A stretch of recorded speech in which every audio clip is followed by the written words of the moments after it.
Hello friends, I am Prof Monika Mittal from Birla Institute of Management Technology. Data, data, data.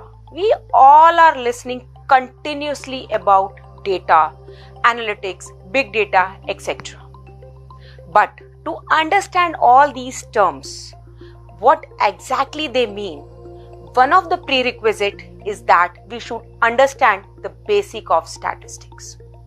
Today, I am going to discuss with you some of the terminologies about statistics, data, data collection, etc. So let's start with what is statistics. Statistics is a branch of mathematics taking and transforming numbers into a useful information for decision makers. For example, marks of all the students in the class in the course statistics. This does not make much sense for me. But if I take an average, find out the dispersion, find out the maximum, minimum, etc., then I would be able to analyze the nature of the class, the kind of understandings the students have. That is what statistics is. It is a method for processing and analyzing the numbers. This method is helping us to reduce the uncertainty inherent in the decision making. When we make the decision on the basis of some analysis, the risk reduces. We have some logic to take the decision. Now, what kind of statistics are available? So basically, there are two types of statistics. One is descriptive and one is inferential.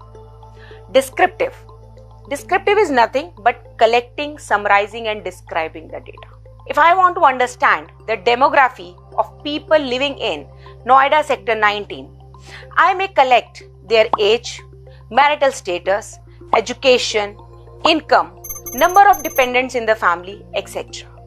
When I am analyzing this, which group has a maximum people in this particular age? Most people are postgraduate or graduate. The number of dependents, etc. This is known as descriptive statistics. Now, what is inferential statistics? It means you are drawing conclusion or you are making decisions concerning a population based on sample data. If I want to understand something, that how many people have been given a booster vaccine of COVID in UP, it is very difficult for me to collect the data of all. What I will do, I will go do a random sampling, collect some data, and based on that data, I may make an inferences about the population. What is known as inferential statistics. Now the question arises, why should we study the statistics? No, there are reasons. We should use the statistics to present and describe business data and information properly. Airtel wants to find out how many people are switching from Airtel to Idea or Jio. They need to do an analysis of the data. Second, we draw conclusion about the larger groups items using individual or information collected from the subsets of the individual. Now I want to understand how many people understand that there should be a Kumbh Mela during a COVID time.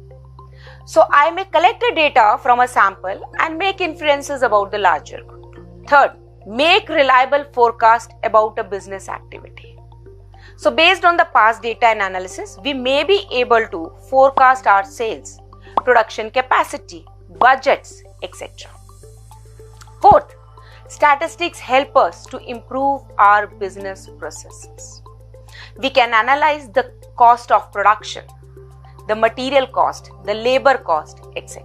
Now, why learn statistics? So, you are able to make better sense of the numbers. You can make sense out of the business memos, business research, technical reports, technical journals, newspaper articles, magazines. By understanding of statistics, you can play with the number and find out what's actually happening. Now, what are the topics we are going to cover in these sessions are Introduction to Data Collection and Presentation, Measure of Location and Dispersion, probability and probability distribution, numerical descriptive measures and the basic probability, discrete and continuous probability distribution, sampling and sampling distribution. Don't get afraid by looking at so many terminologies. It's very easy if you understand it in a simple manner. We are also going to cover confidential interval estimation, one sample test and hypothesis testing, two sample test and ANOVA, chi-square, linear regression and forecasting analysis. Let's start with the session 1. Session 1 is more about introduction and data collection. What is data? Data is nothing, but it is a collection of numbers of related observation. I may want to observe the kind of students I have in my class. I may look at geographical distribution, male-female distribution, age distribution, how many are BCom graduates and how many are BTech. So that is, I collect data of my class and then make data sets out of it to convert it into a more information. What is data set? Data set is a collection of data, is a data set point. So there can be a single observation. There can be multiple observations. Raw material. Information before it is arranged and analyzed is known as raw material. So when you collect the data of 60 people in the class, it is a raw data. When you start making numbers, 60% are male, 40% are female, 20% are BCom graduate, 30% are BTech, another 50% are graduate from BA and other graduation degrees. This is known as information. So data consists of information and noise. So we clear the noise and get the information. Now, in front of you is the example of raw data. What it says? High school and college CGPA. It's a number for us, just on the screen. Now, another example of raw data. Pound of pressure per square inch that concrete can stand. Just a number. Now, let me explain you the criteria and test for evaluating the data. So the criteria for evaluating the data is specification and methodology, error and accuracy, currency, objectives, nature and dependability. So this is how we discuss them. So data collection, rate, quality, analysis of data, sampling techniques, all these come under the specification and methodology. Then we have a lot of examining approaches, right? We have research design, we have sampling, we have data collection techniques, etc. Then we have something called nature or dependability. Definition of key variables, units of measurement, categories, etc. Relationship between them is a nature.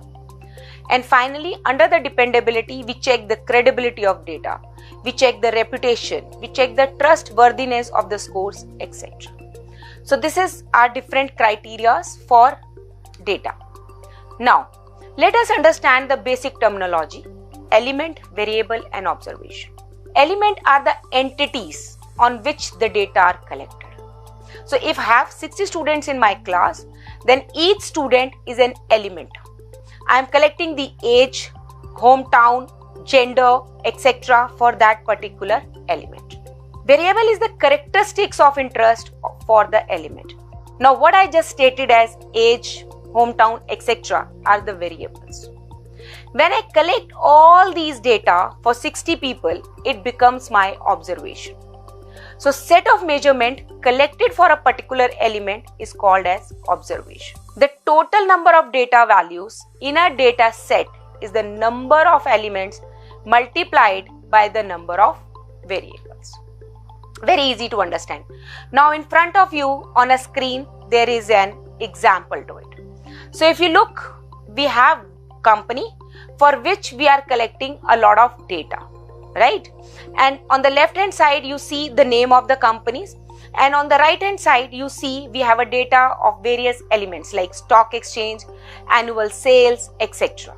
So the data when we collect for all these companies become a data set.